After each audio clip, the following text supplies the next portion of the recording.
ก็กราบสวัสดีท่านผู้ชมด้วยนะครับตอนนี้คุณอยู่ในช่องจากอ้นคัชเช่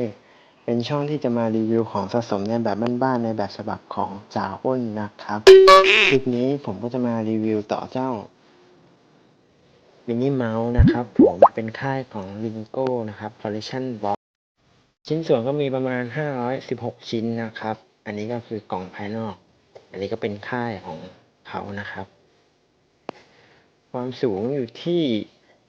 116มิลลิเมตรนะครับกว้าง95มิลลิเมตรนะครับโอเคครับเดี๋ยวผมจะสปีดรันต่อให้ท่านผู้ชมได้ดูกันนะครับผมโอเคไปกันเลย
ร้อยแล้วนะครับท่านผู้ชมกับเจ้า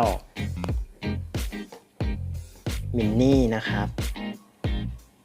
โอเคครับถ้าถามว่าต่อยากไหมไม่ยากนะครับสำหรับเจ้ามินเนี่ยนตัวนี้ก็ต่อง่ายเลยครับกดนิดเดียวก็ลงแล้วครับเนี่ยไม่มีอะไรยากข้อดีของเจ้านี่นะครับก็ต่อสนุกครับน่าสะสมข้อเสียแทบไม่มีเลยนะครับกับเจ้ามินเนี่ยนตัวนี้ก็ราคาก็อยู่ที่ประมาณ60 ถึง 70 บาทเหมือนเดิมครับเหมือนกับเจ้าตัวมิกกี้เมาส์อันที่แล้วเลยคลิปที่แล้วเลยนะครับก็เหมาะสำหรับคนที่ชอบมิกกี้เมาส์กับมินนี่เมาส์นะครับผมน่าสะสมเหมือนกันถ้าซื้อก็ต้องซื้อเป็นเซ็ตแบบคู่นี้เอาไว้สะสมตั้งโชว์เล่นๆนะครับโอเคครับถ้าเพื่อนๆชอบคลิปนี้ก็อย่าลืมกดไลค์กด Subscribe แล้วก็กดกระดิ่งเพื่อแจ้งเตือนด้วยนะครับเวลาผมอัดคลิปเพื่อนๆจะได้ไม่พลาดคลิปที่ผมอัพนะครับคลิปหน้าผมจะมารีวิวของสะสมอะไรอีกก็ฝากกดติดตามด้วยนะครับขอบคุณที่รับชมด้วยนะครับขอบคุณครับ